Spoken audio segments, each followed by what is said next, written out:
तो दोस्तों अगर बात करें डायनासोर्स की, तो डायनासोर्स की असली कहानी शुरू हुई थी 1819 में, क्योंकि 1819 में हमें डायनासोर्स का पहला फॉसिल मिला था।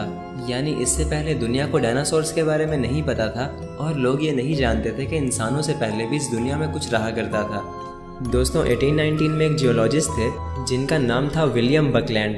ये इंग्लैंड में अपनी जियोलॉजी की स्टडी कर रहे थे कि अचानक इन्हें वहाँ कुछ ऐसी हड्डियाँ मिलती हैं जिन्हें ना तो पहले कभी देखा गया था और ना ही उनके बारे में कभी सुना गया था। जी हाँ दोस्तों, क्योंकि ये हड्डियाँ थी एक डायनासोर की। शुरुआत में तो उन्हें कुछ भी समझ नहीं आई कि ये किस चीज़ की हड्डियाँ हैं, लेकिन जब उन्होंने लगातार 5 साल तक इन हड्डियों को स्टडी किया तो उन्हें समझ आया कि एक रेप्टाइल की हड्डियाँ हैं जो मिलियंस ऑफ ईयर्स पहले अर्थ पर रहा करते थे।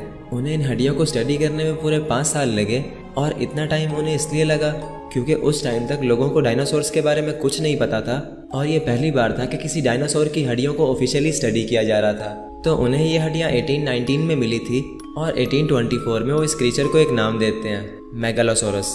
ये पहली बार था जब किसी डायनासोर को ऑफिशियली एक नाम दिया गया जिसके आगे सोरस लगा था।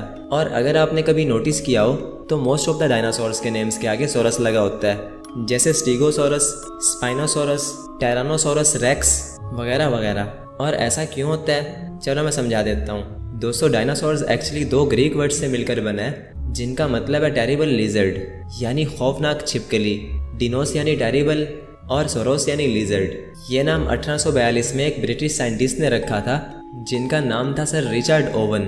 क्योंकि रिचर्ड ओवन ने जब बहुत से डायनासोर्स के फॉसिल्स को स्टडी किया तो उन्हें ऐसा फील हुआ कि ये कुछ बहुत ही बड़े रेप्टाइल्स थे जो काफ़ी पहले अर्थ पर रहा करते थे।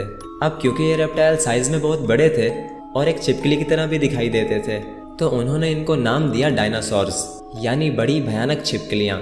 इसका मतलब अब इस टाइप के जितने भी रेप्टाइल्स होंगे उन सभी को डायनासोर्स कहा जाएगा। बस यूँ समझ लो कि रिचर्ड ओवन ने डायनासोर नाम की एक अम्ब्रेला बना दी थी जिसके नीचे इन सभी रेप्टाइल्स को रखा जा सकता था। तो खैर टॉपिक पर वापस आते हैं। तो दोस्तों जैसा कि मैंने बताया कि डायनासोर की सबसे पहली डिस्कवरी विलियम बकलैंड ने की थी, तो आपको क्या लगता है क्या विलियम से पहले किसी को भी डायनासोर की कोई हड्डी नहीं मिली होगी? तो इसका जवाब है हाँ, विलियम बकलैंड से पहले भी बहुत लोगों को डायनासोर्स की हड्डियाँ मिल चुकी थी। लोगों को ये हड्डियाँ हज़ारों साल पहले ही मिलना शुरू हो चुकी थी, बट उन्हें नहीं पता था कि ये किस चीज़ की हड्डियाँ हैं। अब यहाँ देखो, ये लिखा है कि चाइनीज़ लोगों को लगभग 2000 साल पहले डायनासोर्स की कुछ हड्डियाँ मिली थी जिसे वो समझने लगे कि ये एक ड्रैगन की हड्डियाँ हैं। यानी लोगों को हड्डियाँ मिलती ज़रूर थी बट वो उन हड्डियों को अपने रिलीजन से रिलेट करते थे और उन्हें अलग अलग क्रीचर्स के नाम देते थे।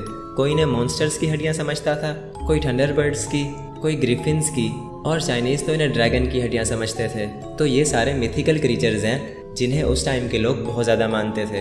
खैर वक्त बदला और बदलते वक्त के साथ साथ लोगों के बिलीव्स भी बदलते गए। लोग अब इन मिथिकल क्रीचर्स को नहीं बल्कि साइंस को मानने लगे। 1677 में रॉबर्ट प्लॉट नाम का एक आदमी था जिसे डायनासोर की एक हड्डी मिली थी। अब उस टाइम तक लोगों को डायनासोर का नहीं पता था तो प्लॉट को ये लगा कि ये हड्डी किसी बहुत बड़े इंसान की है जो सालों पहले इस दुनिया में रहा करते थे। तो प्लॉट के अकॉर्डिंग ये एक जायंट ह्यूमन की बोन थी, बट बाद में पता चला कि ये हड्डी एक्चुअली मेगालोसोरस की फीमर बोन थी जो थाइज में होती है। यानी जैसे जैसे वक्त बदलता गया लोगों को सब समझ आता गया। डायनासोर्स के बारे में हमें 80s में पता चला था और 80s के टाइम से लेकर अब तक हमने डायनासोर्स की हज़ारों स्पीशीज़ को डिस्कवर किया है। ऑन एवरेज हमें हर साल डायनासोर्स के 20 से 30 न्यू फॉसिल्स देखने को मिलते हैं